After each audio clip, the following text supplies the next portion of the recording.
Ankleshwar educational trust સંચાલિત સ્વામી વિવેકાનંદ અંગ્રેજી માધ્યમિક શાળા તેમજ SVEM ગુજરાતી માધ્યમિક શાળા ખાતે આજરોજ 80મા સ્વતંત્ર દિનની ઉજવણી અત્યંત ઉત્સાહ, શાન અને દેશભક્તિના માહોલમાં કરવામાં આવી હતી. આ ગૌરવશાળી પ્રસંગે બંને શાળાઓમાં આદરપૂર્વક ધ્વજવંદન કાર્યક્રમ યોજાયો હતો, જેમાં SVEM અંગ્રેજી માધ્યમ શાળામાં આમંત્રિત મહેમાન વંદન કુરુશ વીમા દલાલના વરદ હસ્તે ધ્વજવંદન કરવામાં આવ્યું હતું, જ્યારે SVEM ગુજરાતી માધ્યમિક શાળામાં શાળાના પૂર્વ વિદ્યાર્થી ડોક્ટર ચિરાગ પટેલના હસ્તે સન્માનપૂર્વક ધ્વજ ફરકાવવામાં આવ્યું હતું.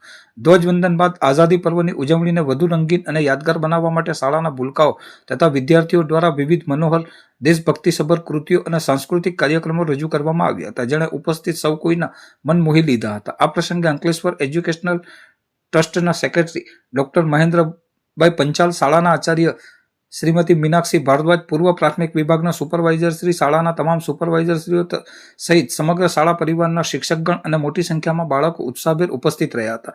સમગ્ર કાર્યક્રમ અત્યંત પ્રેરણાદાયી અને દેશભક્તિના વાતાવરણમાં સફળતાપૂર્વક સંપન્ન થયો હતો.